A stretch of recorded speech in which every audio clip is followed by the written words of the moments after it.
നമസ്കാരം. ടേക്കി ക്വിസിലേക്ക് എല്ലാവർക്കും വീണ്ടും സ്വാഗതം. PSC ബുള്ളറ്റിനിൽ പ്രസിദ്ധീകരിച്ച മുൻവർഷ ചോദ്യങ്ങളും കുറച്ച് റിലേറ്റഡ് ഫാക്ട്സുമാണ് ഈ വീഡിയോയിൽ പറയുന്നത്. നമുക്ക് വീഡിയോയിലേക്ക് കിടക്കാം. ആദ്യത്തെ ചോദ്യം, ഓറൽ പോളിയോ വാക്സിൻ ആദ്യമായി കണ്ടെത്തിയത് ആരാണ്? ആൽബർട്ട് സാബിനാണ് ഓറൽ പോളിയോ വാക്സിൻ ആദ്യമായി കണ്ടെത്തിയത്. കുറച്ച് അനുബന്ധ വിവരങ്ങൾ നോക്കാം. രോഗാണു വിമുക്ത ശസ്ത്രക്രിയയുടെ പിതാവ് എന്നറിയപ്പെടുന്നത് ജോസഫ് ലിസ്റ്റർ ആണ്. പെൻസിലിൻ കണ്ടെത്തിയ അമേരിക്കൻ ശാസ്ത്രജ്ഞൻ അലക്സാണ്ടർ ഫ്ലമിംഗ് ആണ്. രോഗാണുക്കളെ കണ്ടെത്തിയത് റോബർട്ട് കോക്ക് എന്ന വ്യക്തിയാണ്. പോളിയോ വാക്സിൻ കണ്ടുപിടിച്ചത് ജൊനാസ് ഇ സാൽക്ക്. ജനിതക ശാസ്ത്രത്തിന്റെ പിതാവ് എന്നറിയപ്പെടുന്നത് ഗ്രിഗർ മെൻഡൽ ആണ്. ആധുനിക അനാട്ടമിയുടെ പിതാവ് എന്നറിയപ്പെടുന്നത് ആൻഡ്രി വെസേലിയസ് ആണ്. അപ്പോൾ ഇത്രയും കാര്യങ്ങളാണ് ഇവിടെ പറയുന്നത്. ഓറൽ പോളിയോ വാക്സിൻ കണ്ടുപിടിച്ച വ്യക്തി ആൽബർട്ട് സാബിനാണ്. രോഗാണു വിമുക്ത ശസ്ത്രക്രിയയുടെ പിതാവ് എന്നറിയപ്പെടുന്നത് ജോസഫ് ലിസ്റ്റർ ആണ്. പെൻസിലിൻ കണ്ടെത്തിയ അമേരിക്കൻ ശാസ്ത്രജ്ഞൻ അലക്സാണ്ടർ ഫ്ലമിംഗ് ആണ്. രോഗാണുക്കളെ കണ്ടെത്തിയത് റോബർട്ട് കോക്കും. പോളിയോ വാക്സിൻ കണ്ടുപിടിച്ചത് ജൊനാസ് ഇ സാൽക്കുമാണ്. ജനിതക ശാസ്ത്രത്തിന്റെ പിതാവ് എന്നറിയപ്പെടുന്നത് ഗ്രിഗർ മെൻഡൽ ആണ്. ആധുനിക അനാട്ടമിയുടെ പിതാവ് എന്നറിയപ്പെടുന്നത് ആൻഡ്രി വെസേലിയസ് ആണ്. അടുത്ത ചോദ്യം, ONV യുടെ ഒരു കൃതി. ഓപ്ഷൻസ്: A സർഗസംഗീതം, B ദാഹിക്കുന്ന പാനപാത്രം, C ചന്ദനക്കട്ടിൽ, D ശാരദ. ദാഹിക്കുന്ന പാനപാത്രമാണ് ഇതിൽ ഉത്തരം. ONV യുടെ കൃതി ദാഹിക്കുന്ന പാനപാത്രമാണ്. ഇനിയും മരിക്കാത്ത ഭൂമി, നിന്ന ആസന്ന മൃതിയിൽ നിനക്ക് ആത്മശാന്തി, ഇത് നിന്റെ എന്റെയും ചരമ ശുശ്രൂഷയ്ക്ക് ഹൃദയത്തിൽ എന്നെ കുറിച്ച ഗീതം. ഭൂമിക്കൊരു ചരമഗീതം എന്ന കവിതയിലത്തെ വരികളാണിത്. ONV യുടെ പ്രശസ്തമായ ഒരു കവിതയാണിത്. ഒരു വട്ടം കൂടിയ പഴയ വിദ്യാലയ തിരുമുറ്റത്തെത്തുവാൻ മോഹം. ONV യുടെ മോഹം എന്ന കൃതിയിലെ വരികളാണിത്. ഇത് വളരെ ഇമ്പോർട്ടൻ്റ് ആയിട്ടുള്ളൊരു കവിതയാണ്. ONV കുറിപ്പിന്റെ രചനകളാണ് അഗ്നിശലഭങ്ങൾ, അപരാനം, മരുഭൂമി, മയിൽപീലി, ഉപ്പ്, ഉജ്ജയിനി, ദാഹിക്കുന്ന പാനപാത്രം എന്നിവ. അപ്പോൾ ONV യുടെ പ്രധാനപ്പെട്ട കൃതികളാണ് അഗ്നിശലഭങ്ങൾ, അപരാനം, മരുഭൂമി, മയിൽപീലി, ഉപ്പ്, ഉജ്ജയിനി, ദാഹിക്കുന്ന പാനപാത്രം. ഇപ്പം നമ്മൾ നേരത്തെ പറഞ്ഞ ഭൂമിക്കൊരു ചർമ്മഗീതം, മോഹം തുടങ്ങിയവ. ONVക്ക് 2007 ജ്ഞാനപീഠം പുരസ്കാരം ലഭിച്ചത്. ഇനി അടുത്തത് വയലാർ രാമവർമ്മയുടെ പ്രശസ്തമായ രചനകളാണ് ആത്മാവിൽ ഒരു ചിത, ആയിഷ, സർഗസംഗീതം, താടക, പാദമുദ്രകൾ, മുളങ്കാട്, എനിക്ക് മരണമില്ല എന്നിവ. വയലാർ രചിച്ച യാത്രാവിവരണ ഗ്രന്ഥമാണ് പുരുഷാന്തരങ്ങളിലൂടെ. ശാരദ എന്ന കൃതി രചിച്ചത് O ചന്തുമേനോനാണ്. O ചന്തുമേനോന്റെ അപൂർണമായ കൃതിയാണ് ശാരദ. ചന്ദനക്കട്ടിൽ രചിച്ചത് G ശങ്കരക്കുറുപ്പാണ്. സ്നേഹിക്കയില്ല ഞാൻ നോവും ഒരാത്മാവിനെ, സ്നേഹിച്ചിടാത്തൊരു തത്വശാസ്ത്രത്തെയും. ഈശ്വരൻ ഹിന്ദുവല്ല, ഇസ്ലാമല്ല, ക്രിസ്ത്യാനിയല്ല, ഇന്ദ്രനും ചന്ദ്രനുമല്ല എന്നിവ വയലാറിന്റെ വരികളാണ്. ഇവിടെ പറഞ്ഞത് ONV യുടെ കൃതികളെ കുറിച്ചാണ്. ഭൂമിക്കൊരു ചരമഗീതം, മോഹം, അഗ്നിശലഭങ്ങൾ, അപരാനം, മരുഭൂമി, മയിൽപീലി, ഉപ്പ്, ഉജ്ജയിനി, ദാഹിക്കുന്ന പാനപാത്രം എന്നിവയാണ് ONV കുറിപ്പിന്റെ പ്രധാനപ്പെട്ട കൃതികൾ. ONVക്ക് 2007 ജ്ഞാനപീഠ പുരസ്കാരം ലഭിച്ചത്. അതുപോലെ വയലാർ രാമവർമ്മയുടെ കൃതികളാണ് ആത്മാവിൽ ഒരു ചിത, ആയിഷ, സർഗസംഗീതം, താടക, പാദമുദ്രകൾ, മുളങ്കാട്, എനിക്ക് മരണമില്ല എന്നിവ. അദ്ദേഹം രചിച്ച യാത്രാവിവരണ ഗ്രന്ഥമാണ് പുരുഷാന്തരങ്ങളിലൂടെ എന്നിവ. അതുപോലെ ശാരദ O ചന്തുമേനോന്റെ അപൂർണമായ ഒരു കൃതിയാണ്. ചന്ദനക്കട്ടിൽ രചിച്ചത് G ശങ്കരക്കുറുപ്പാണ്. സ്നേഹിക്കയില്ല ഞാൻ നോവുമൊരാത്മാവിനെ, സ്നേഹിച്ചിടാത്തൊരു തത്വശാസ്ത്രത്തെയും. അതുപോലെ ഈശ്വരൻ ഹിന്ദുവല്ല, ഇസ്ലാമല്ല, ക്രിസ്ത്യാനിയല്ല, ഇന്ദ്രനും ചന്ദ്രനുമല്ല എന്നിവ വയലാറിന്റെ വരികളാണ്. അടുത്ത ചോദ്യം, പ്ലാസി യുദ്ധം നടന്ന വർഷം ഏതാണ്? 1757 പ്ലാസി യുദ്ധം നടന്നത്. പ്ലാസി യുദ്ധം 1757. ഇന്ത്യയിലെ ബ്രിട്ടീഷ് ഭരണത്തിന് അടിത്തറയുടെ യുദ്ധമായിരുന്നു പ്ലാസി യുദ്ധം. റോബർട്ട് ക്ലൈവും ബംഗാളിലെ നവാബായ സിറാജ് ഉദ്ദൗളയും തമ്മിലായിരുന്നു 1757 ജൂൺ 23 പ്ലാസി യുദ്ധം. ആ ഡേറ്റ് ഓർത്ത് വയ്ക്കുക. 1757 ജൂൺ 23 പ്ലാസി യുദ്ധം നടന്നത്. റോബർട്ട് ക്ലൈവും ബംഗാളിലെ നവാബായ സിറാജ് ഉദ്ദൗളയുമായി തമ്മിലായിരുന്നു യുദ്ധം. സിറാജ് ഉദ്ദൗള യുദ്ധത്തിൽ പരാജയപ്പെട്ടു. യുദ്ധസമയത്ത് തടവിലാക്കപ്പെട്ട 146 ബ്രിട്ടീഷ് തടവുകാരിൽ 123 പേർ ശ്വാസം കിട്ടാതെ കൊല്ലപ്പെട്ട സംഭവത്തെ ബ്ലാക്ക് ഹോൾ ട്രാജഡി എന്നറിയപ്പെടുന്നു. അപ്പോൾ ഈ സിറാജ് ഉദ്ദൗളയും റോബർട്ട് ക്ലൈവും തമ്മിലുള്ള യുദ്ധത്തിൽ തടവിലാക്കപ്പെട്ട 146 ബ്രിട്ടീഷ് തടവുകാർ ശ്വാസം കിട്ടാതെ കൊല്ലപ്പെട്ട ഒരു സംഭവമാണ് ബ്ലാക്ക് ഹോൾ ട്രാജഡി എന്നറിയപ്പെടുന്നത്. അപ്പോൾ ഒരു ക്വസ്റ്റ്യൻ വരാം, ബ്ലാക്ക് ഹോൾ ട്രാജഡി ഏത് യുദ്ധവുമായി ബന്ധപ്പെട്ടിരിക്കുന്നു എന്നൊരു ക്വസ്റ്റ്യൻ വന്നാൽ അത് പ്ലാസി യുദ്ധവുമായാണ് ബന്ധപ്പെട്ടിരിക്കുന്നത്. പ്ലാസി യുദ്ധത്തിന് ശേഷം മിർ ജാഫർ ബംഗാളിന്റെ നവാബായും റോബർട്ട് ക്ലൈവ് ആദ്യ ഗവർണറുമായി. ബ്രിട്ടീഷ് രാജ്ഞിയുടെ പ്രതിനിധിയായി ഗവർണർ ജനറൽ പകരം വൈസ്രോയി വന്നു. 1858 രാജ്ഞിയുടെ വിളംബരത്തിലൂടെ ഇന്ത്യയിൽ ഈസ്റ്റ് ഇന്ത്യ ഭരണം അവസാനിക്കുകയും ഭരണം ബ്രിട്ടീഷ് രാജ്ഞി ഏറ്റെടുക്കുകയും ചെയ്തു. ഇത് government of India act of 1858 എന്നാണ് ഇത് അറിയപ്പെടുന്നത്. ബ്രിട്ടീഷ് ഇന്ത്യയിലെ അവസാന ഗവർണർ ജനറലും ആദ്യത്തെ വൈസ്രോയുമാണ് കാനിങ് പ്രഭു. അടുത്ത ചോദ്യം, ഇന്ത്യൻ നാഷണൽ കോൺഗ്രസിന്റെ ആദ്യ സമ്മേളനം കൂടിയ സ്ഥലം ഏതാണ്? ഉത്തരം ബോംബെ ആണ്. 1885 ഡിസംബർ 28 ഇന്ത്യൻ നാഷണൽ കോൺഗ്രസ് രൂപീകരിക്കപ്പെട്ടത്. കോൺഗ്രസ് എന്ന പേര് നിർദ്ദേശിച്ചത് ദാദാഭായ് നവറോജിയാണ്. ഇന്ത്യൻ നാഷണൽ കോൺഗ്രസിന്റെ ആദ്യ സമ്മേളനത്തിൽ 72 പ്രതിനിധികൾ പങ്കെടുത്തു. കോൺഗ്രസ് സമ്മേളനത്തിൽ ആദ്യ പ്രമേയം അവതരിപ്പിച്ചത് ജി സുബ്രഹ്മണ്യൻ അയ്യരാണ്. ഇന്ത്യൻ നാഷണൽ കോൺഗ്രസ് രൂപീകരണ സമയത്തെ വൈസ്രോയി ഡഫറിൻ പ്രഭുവാണ്. ഇന്ത്യൻ നാഷണൽ കോൺഗ്രസിന്റെ സ്ഥാപകൻ അലൻ ഇന്ത്യൻ നാഷണൽ കോൺഗ്രസിന്റെ സ്ഥാപകൻ അലൻ ഒക്ടേവിയൻ ഹ്യൂം അഥവാ AO ഹ്യൂം ആണ്. ഇന്ത്യൻ നാഷണൽ കോൺഗ്രസിന്റെ സ്ഥാപക സെക്രട്ടറിയും അദ്ദേഹം തന്നെയാണ്. ഇന്ത്യൻ നാഷണൽ കോൺഗ്രസിന്റെ ആദ്യ സമ്മേളന വേദിയാണ് മുംബൈയിലെ Gokuldas Tejpal college. Indian National കോൺഗ്രസിന്റെ ആദ്യ സമ്മേളനം നടത്താൻ തീരുമാനിച്ചിരുന്ന സ്ഥലം പൂനെയാണ്. പ്ലേഗ് മൂലമാണ് ഇത് മുംബൈയിലേക്ക് മാറ്റിയത്. ഇന്ത്യൻ നാഷണൽ കോൺഗ്രസിന്റെ ആദ്യ സമ്മേളനത്തിൽ അധ്യക്ഷനായിരുന്നത് WC ബാനർജി ആയിരുന്നു. ഇന്ത്യൻ നാഷണൽ കോൺഗ്രസിന്റെ പ്രസിഡന്റായ ഏക മലയാളി C ശങ്കരൻ നായരായിരുന്നു. അത് 1897 അമരാവതി സമ്മേളനത്തിലായിരുന്നു. കോൺഗ്രസ് അധ്യക്ഷനായ ആദ്യ വിദേശ വനിത ആനി ബസന്റ് 1917 കൊൽക്കത്ത സമ്മേളനത്തിലായിരുന്നു. കോൺഗ്രസ് പ്രസിഡന്റായ ആദ്യ ഇന്ത്യൻ വനിത സരോജിനി നായിഡു 1925 കാൺപൂർ സമ്മേളനത്തിൽ വെച്ചായിരുന്നു. 1924 ബെൽഗാം സമ്മേളനത്തിലായിരുന്നു അധ്യക്ഷനായിരുന്നു ഗാന്ധിജി. 1929 ലാഹോർ സമ്മേളനത്തിലെ അധ്യക്ഷനായിരുന്നു നെഹ്റു. ഇന്ത്യൻ നാഷണൽ കോൺഗ്രസിനെ മൈക്രോസ്കോപ്പി മൈനോറിറ്റി എന്ന് വിശേഷിപ്പിച്ചത് ഡഫറിൻ പ്രഭുവാണ്. ഇന്ത്യൻ നാഷണൽ കോൺഗ്രസിന്റെ ആദ്യ സമ്മേളനത്തിൽ പങ്കെടുത്ത മലയാളി ബാരിസ്റ്റർ GP പിള്ളയാണ്. ഇന്ത്യൻ നാഷണൽ കോൺഗ്രസിന്റെ ആദ്യ സമ്മേളനത്തിൽ പങ്കെടുത്ത വനിത കാദംബരി പണ്ഡിറ്റാണ്. ഇന്ത്യൻ നാഷണൽ കോൺഗ്രസ് മിതവാദികളെന്നും തീവ്രവാദികളെന്നും വേർപിരിഞ്ഞപ്പോൾ പ്രസിഡന്റ് രാജ് ബിഹാരി ഘോഷായിരുന്നു. ഇതുണ്ടായത് സൂറത്ത് സ്പ്ലിറ്റ് 907 ആണ്. 1907 സൂറത്ത് സ്പ്ലിറ്റ് ആണ് രണ്ടായി പിരിഞ്ഞത്. അപ്പോൾ ഓർത്തു വയ്ക്കാനുള്ള കാര്യങ്ങൾ: ഇന്ത്യൻ നാഷണൽ കോൺഗ്രസിൻ്റെ ആദ്യ സമ്മേളനം കൂടിയ സ്ഥലം ബോംബെയാണ്. ഇത് 1885 ഡിസംബർ 28 ആദ്യ സമ്മേളനം നടന്നത്. ഇത് കോൺഗ്രസ് എന്ന പേര് നിർദ്ദേശിച്ചത് ദാദാഭായ് നവറോജി ആയിരുന്നു. ഇന്ത്യൻ നാഷണൽ കോൺഗ്രസിൻ്റെ ആദ്യ സമ്മേളനത്തിൽ പങ്കെടുത്തിരുന്നത് 72 പ്രതിനിധികളായിരുന്നു. 72 പ്രതിനിധികളിൽ ഉണ്ടായിരുന്ന മലയാളി ബാരിസ്റ്റർ GP പിള്ളയാണ്. വനിത കാദംബരി പണ്ഡിറ്റുമായിരുന്നു. ഇതിലെ കോൺഗ്രസ് സമ്മേളനത്തിൽ ആദ്യ പ്രമേയം അവതരിപ്പിച്ചത് G സുബ്രഹ്മണ്യൻ അയ്യരാണ്. ഇന്ത്യൻ നാഷണൽ കോൺഗ്രസ് രൂപീകരണ സമയത്തെ വൈസ്രോയി ഡഫറിൻ പ്രഭുവാണ്. ഡഫറിൻ പ്രഭു എന്താണ് ഇന്ത്യൻ നാഷണൽ കോൺഗ്രസിനെ വിളിച്ചത്? മൈക്രോസ്കോപ്പിക് മൈനോറിറ്റി എന്നാണ് ഇന്ത്യൻ നാഷണൽ കോൺഗ്രസിനെ ഡഫറിൻ പ്രഭു വിശേഷിപ്പിച്ചത്. ഇന്ത്യൻ നാഷണൽ കോൺഗ്രസിന്റെ സ്ഥാപകൻ അലൻ ഒക്ടേവിയൻ ഹ്യൂം ആണ്. ഇന്ത്യൻ നാഷണൽ കോൺഗ്രസിന്റെ ആദ്യ സമ്മേളന വേദി മുംബൈയിലെ ഗോകുൽദാസ് തേജ്പാൽ കോളേജിൽ വെച്ചായിരുന്നു. പക്ഷേ ഇന്ത്യൻ നാഷണൽ കോൺഗ്രസിന്റെ ആദ്യ സമ്മേളനം നടത്താൻ തീരുമാനിച്ചിരുന്ന സ്ഥലം പൂനെയായിരുന്നു. പ്ലേഗ് മൂലമാണ് ഇത് മുംബൈയിലേക്ക് മാറ്റിയത്. ഇന്ത്യൻ നാഷണൽ കോൺഗ്രസിന്റെ ആദ്യ സമ്മേളനത്തിന്റെ അധ്യക്ഷൻ WC ബാനർജി ആയിരുന്നു. ഇന്ത്യൻ നാഷണൽ കോൺഗ്രസിന്റെ പ്രസിഡന്റായ ഏക മലയാളിയാണ് C ശങ്കരൻ നായർ. അദ്ദേഹം 1897 അമരാവതി സമ്മേളനത്തിലായിരുന്നു അധ്യക്ഷനായത്. കോൺഗ്രസ് അധ്യക്ഷനായ ആദ്യ വിദേശ വനിത ആനി ബസന്റും അത് 1917 കൊൽക്കത്ത സമ്മേളനത്തിലായിരുന്നു. പ്രസിഡന്റായ ആദ്യ ഇന്ത്യൻ വനിത സരോജിനി നായിഡു ആയിരുന്നു. ഇത് 1925 കാൺപൂർ സമ്മേളനത്തിൽ വെച്ചായിരുന്നു. 1924 ബെൽഗാം സമ്മേളനത്തിലാണ് ഗാന്ധിജി ഇന്ത്യൻ നാഷണൽ കോൺഗ്രസിന്റെ അധ്യക്ഷനായത്. 1929 ലാഹോർ സമ്മേളനത്തിൽ അധ്യക്ഷനായിരുന്നു നെഹ്റു. ലാഹോർ സമ്മേളനം വളരെ ഇമ്പോർട്ടൻ്റ് ആയിട്ടുള്ള സമ്മേളനമാണെന്ന് നമുക്കറിയാം. അന്നാണ് പൂർണ്ണ സ്വരാജ് ഡിക്ലറേഷനൊക്കെ ഉണ്ടായത്. ഇന്ത്യൻ നാഷണൽ കോൺഗ്രസിന്റെ മിതവാദികളെന്നും തീവ്രവാദികളെന്നും വേർപിരിഞ്ഞപ്പോൾ പ്രസിഡന്റ് രാജ് ബിഹാരി ഘോഷായിരുന്നു. ഇന്ത്യൻ നാഷണൽ കോൺഗ്രസിന് പിരിഞ്ഞത് 1907 സൂറത്ത് സമ്മേളനത്തിൽ വെച്ചായിരുന്നു. അടുത്ത ചോദ്യം നോക്കാം. ജാലിയൻ വാലാബാഗ് ഇന്ത്യയിലെ ഏത് സംസ്ഥാനത്ത് സ്ഥിതി ചെയ്യുന്നു? പഞ്ചാബിലാണ് ജാലിയൻ വാലാബാഗ് സ്ഥിതി ചെയ്യുന്നത്. ജാലിയൻ വാലാബാഗ് കൂട്ടക്കൊല നടന്ന വർഷം 1919 ഏപ്രിൽ 13 ജാലിയൻ വാലാബാഗ് കൂട്ടക്കൊലയ്ക്ക് നേതൃത്വം നൽകിയ പട്ടാള ഉദ്യോഗസ്ഥൻ ജനറൽ ഡയറാണ്. ജാലിയൻ വാലാബാഗ് കൂട്ടക്കൊലയ്ക്ക് ഉത്തരവിട്ട Punjab governor Michael O'Dwyer. Jallian Wala Bagh കൂട്ടക്കൊലയിൽ പ്രതിഷേധിച്ച് ഗാന്ധിജി ഉപേക്ഷിച്ച ബഹുമതി കൈസർ-ഇ-ഹിന്ദ് പുരസ്കാരമാണ്. സരോജിനി നായിഡു കൈസർ-ഇ-ഹിന്ദ്, ടാഗോർ സർ പദവി, C ശങ്കരൻ നായർ വൈസ്രോയുടെ എക്സിക്യൂട്ടീവ് പദവി എന്നിവയും ഉപേക്ഷിച്ചു. അമർജ്യോതി സ്ഥിതി ചെയ്യുന്നത് എവിടെ? ജാലിയൻ വാലാബാഗിലാണ് അമർജ്യോതി ജാലിയൻ വാലാബാഗ് കൂട്ടക്കൊലയിൽ മരിച്ചവരുടെ സ്മരണയ്ക്ക് വേണ്ടിയാണ് അമർജ്യോതി. ഇത് സ്ഥിതി ചെയ്യുന്നത് ജാലിയൻ വാലാബാഗിലാണ്. ജാലിയൻ വാലാബാഗ് കൂട്ടക്കൊല നടന്നത് പഞ്ചാബിലെ അമൃത്സറിൽ വെച്ചായിരുന്നു. ഇത് 1919 ഏപ്രിൽ 13 നടന്നത്. ജാലിയൻ വാലാബാഗ് കൂട്ടക്കൊലയ്ക്ക് നേതൃത്വം നൽകിയ പട്ടാള ഉദ്യോഗസ്ഥൻ ജനറൽ ഡയറാണ്. ജാലിയൻ വാലാബാഗ് കൂട്ടക്കൊലയ്ക്ക് ഉത്തരവിട്ട Punjab governor Michael O'Dwyer ആണ്. ജാലിയൻ വാലാബാഗ് കൂട്ടക്കൊലയിൽ പ്രതിഷേധിച്ച് ഗാന്ധിജി, സരോജിനി നായിഡു എന്നിവർ കൈസർ-ഹിന്ദ് ബഹുമതിയും ടാഗോർ സർ പദവിയും മലയാളിയായ C ശങ്കരൻ നായർ വൈസ്രോയുടെ എക്സിക്യൂട്ടീവ് പദവിയും ഉപേക്ഷിച്ചു. അടുത്ത ചോദ്യം നോക്കാം. മൗലിക ചുമതലകളെ പറ്റി ഇന്ത്യൻ ഭരണഘടനയുടെ ഏത് ഭാഗത്തിലാണ് പറയുന്നത്? ഭാഗം 4A മൗലിക ചുമതലകളെ പറ്റി പറയുന്നത്. മൗലിക കടമകൾ ഭരണഘടനയിൽ ഉൾപ്പെടുത്തിയത് 1976 42 ഭരണഘടനാ ഭേദഗതി പ്രകാരമാണ്. ഭരണഘടന നിലവിൽ വരുമ്പോൾ മൗലിക കടമകൾ ഉൾപ്പെടുത്തിയിരുന്നില്ല. സ്വരൺ സിംഗ് കമ്മിറ്റിയുടെ നിർദ്ദേശപ്രകാരമാണ് മൗലിക കടമകൾ ഭരണഘടനയിൽ ഉൾപ്പെടുത്തിയത്. റഷ്യയിൽ നിന്നുമാണ് മൗലിക കടമ എന്ന ആശയം ഇന്ത്യ സ്വീകരിച്ചത്. 42ാമത്തെ ഭരണഘടനാ ഭേദഗതി വഴി 10 മൗലിക കടമകൾ ഉൾപ്പെടുത്തി. 86ാമത്തെ ഭരണഘടനാ ഭേദഗതി വഴി 11ാമത്തെ മൗലിക കടമ കൂട്ടിച്ചേർത്തു. അങ്ങനെ ആകെ 11 മൗലിക കടമ ഭരണഘടനയിലുണ്ട്. മൗലിക ചുമതലകളെക്കുറിച്ച് പ്രതിപാദിക്കുന്ന ഭരണഘടനയുടെ വകുപ്പ് ആർട്ടിക്കിൾ 51A ആണ്. ഇന്ത്യൻ പൗരത്വത്തെക്കുറിച്ച് പ്രതിപാദിക്കുന്ന ഭരണഘടനയുടെ ഭാഗം 2. മൗലികാവകാശങ്ങളെക്കുറിച്ച് പ്രതിപാദിക്കുന്ന ഭരണഘടനയുടെ ഭാഗം 3 ആണ്. മൗലിക ചുമതലകളെ പറ്റി പ്രതിപാദിക്കുന്നത് ഇന്ത്യൻ ഭരണഘടനയുടെ ഭാഗം 4A മൗലിക കടമകൾ ഭരണഘടനയിൽ ഉൾപ്പെടുത്തിയത് 1976 42-ാം ഭരണഘടനാ ഭേദഗതിയിലൂടെയാണ്.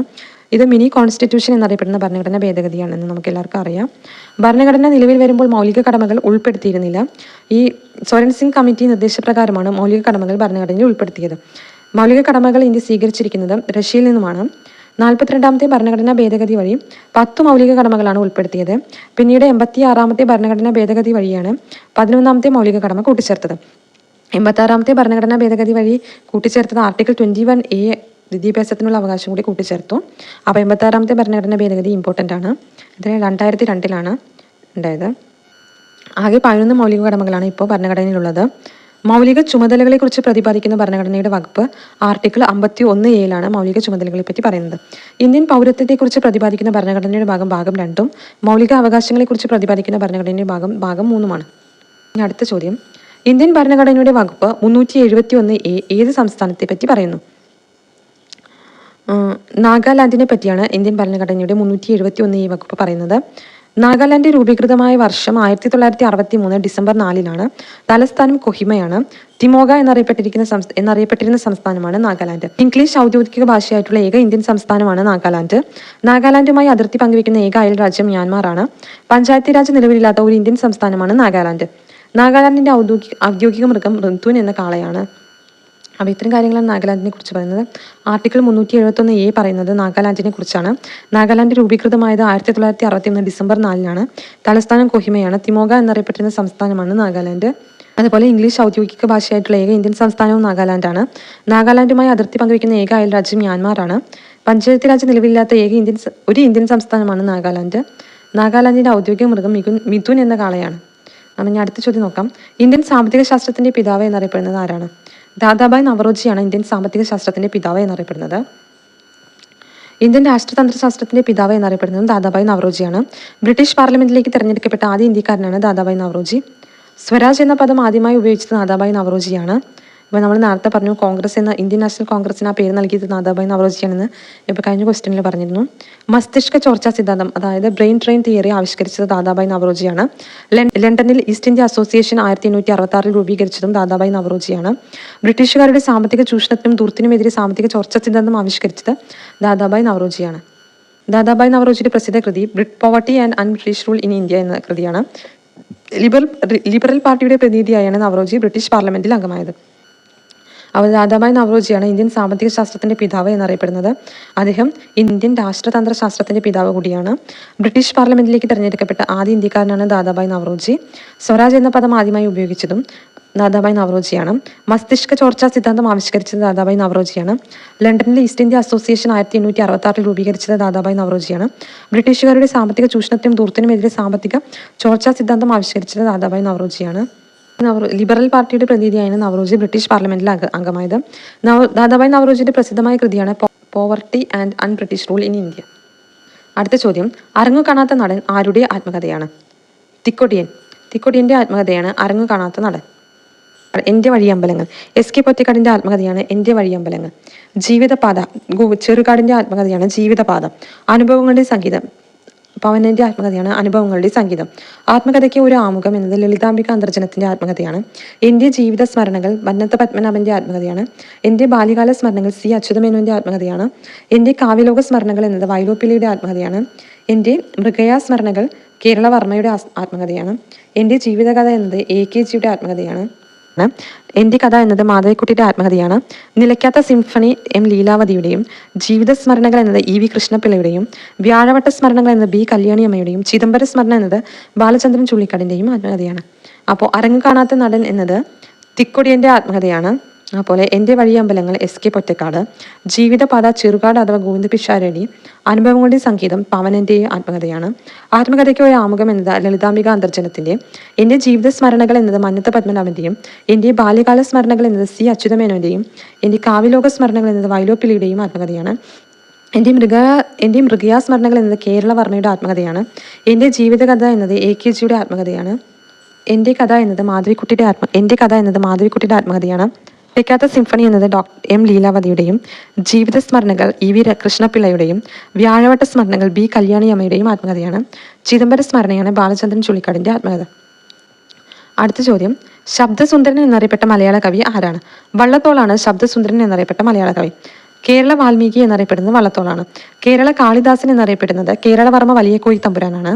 കേരള സ്കോട്ട് എന്നറിയപ്പെടുന്നത് CV രാമൻപിള്ളയാണ്.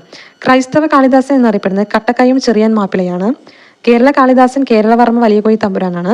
ക്രൈസ്തവ കാളിദാസൻ കട്ടക്കയം ചെറിയാൻ മാപ്പിള. കേരള വ്യാസൻ കൊടുങ്ങല്ലൂർ കുഞ്ഞിക്കുട്ടൻ തമ്പുരാനും കേരള തുളസീദാസൻ വെണ്ണിക്കുളം ഗോപാലക്കുറുപ്പുമാണ്. കേരള പാണിനി എന്നറിയപ്പെടുന്നത് AR രാജരാജവർമ്മയും കേരള ഇബ്സൻ എന്നറിയപ്പെടുന്നത് N കൃഷ്ണപിള്ളയുമാണ്.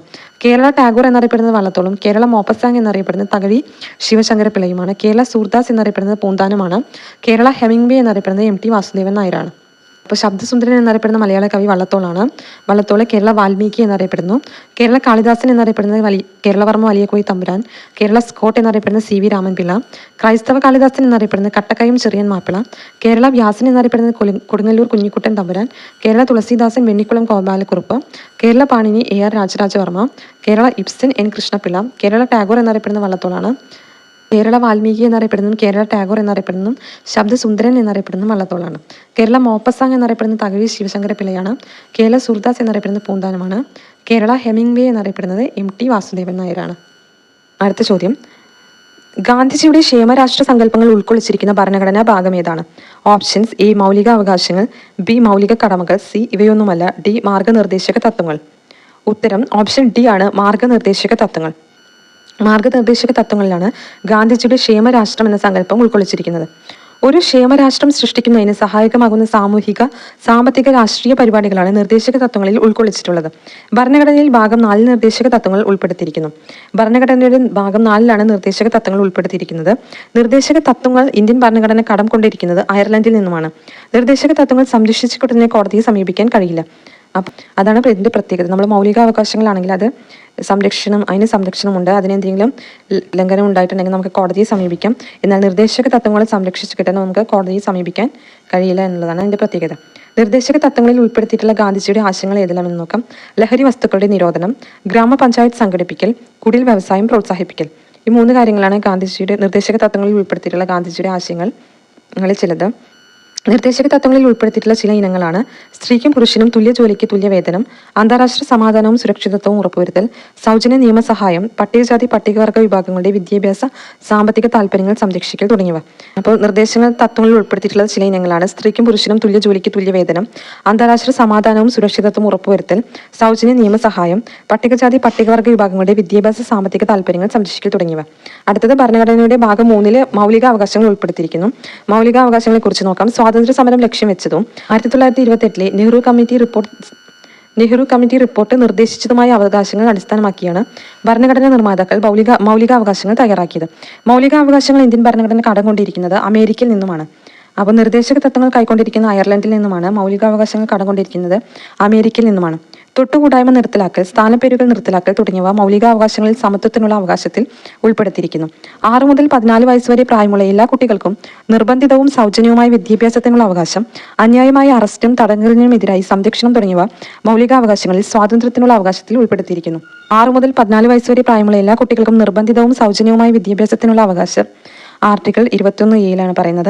അന്യായമായ അറസ്റ്റിനും തടങ്കലിനും എതിരായി സംരക്ഷണം തുടങ്ങിയവ മൗലികാവകാശങ്ങളിൽ സ്വാതന്ത്ര്യത്തിനുള്ള അവകാശത്തിൽ ഉൾപ്പെടുത്തിയിരിക്കുന്നു. ഭരണഘടന അനുസരിച്ച് നിയമാനുസൃത നടപടിയിലൂടെയല്ലാതെ ഒരു വ്യക്തിയുടെ ജീവനോ സ്വാതന്ത്ര്യമോ ഹനിക്കപ്പെടരുത്. ഈ അവകാശം അടിയന്തരാവസ്ഥ കാലത്തും നിഷേധിക്കാൻ പാടില്ല. ഭരണാധികാരികളുടെ ഏകാധിപത്യ പ്രവണതകളെ തടയാൻ ഈ അവകാശം ജനങ്ങളെ സഹായിക്കുന്നു. ഇന്ത്യൻ ഭരണഘടനയുടെ ഹൃദയവും ആത്മാവും എന്ന് ഡോക്ടർ BR അംബേദ്കർ വിശേഷിപ്പിച്ചത് ഭരണഘടനാപരമായ പരിഹാരം കാണുന്നതിനുള്ള അവകാശമാണ്. മൗലികാവകാശത്തിൽപ്പെടുന്നത് ഒന്നാണ് ഭരണഘടനാപരമായ പരിഹാരം കാണുന്നതിനുള്ള അവകാശം. ഇത് ആർട്ടിക്കിൾ 32 പറയുന്നത്. ഇതിനെയാണ് ഡോക്ടർ BR അംബേദ്കർ ഇന്ത്യൻ ഭരണഘടനയുടെ ഹൃദയവും ആത്മാവും എന്ന് വിശേഷിപ്പിച്ചത്. മൗലികാവകാശങ്ങളുടെ ഭാഗത്തുപെടുന്നതാണ് ഭരണഘടനാപരമായ പരിഹാരം കാണുന്നതിനുള്ള അവകാശം. ഇത് ആർട്ടിക്കിൾ 32 പറയുന്നത്. ഇതിനെയാണ് ഡോക്ടർ BR അംബേദ്കർ ഇന്ത്യൻ ഭരണഘടനയുടെ ഹൃദയവും ആത്മാവും എന്ന് വിശേഷിപ്പിച്ചത്. ഇനി അടുത്ത ചോദ്യം, ഇന്ത്യയിലെ ഉത്തരപർവ്വത മേഖലയിൽ ഉൾപ്പെടാത്തത് ഏതാണ്?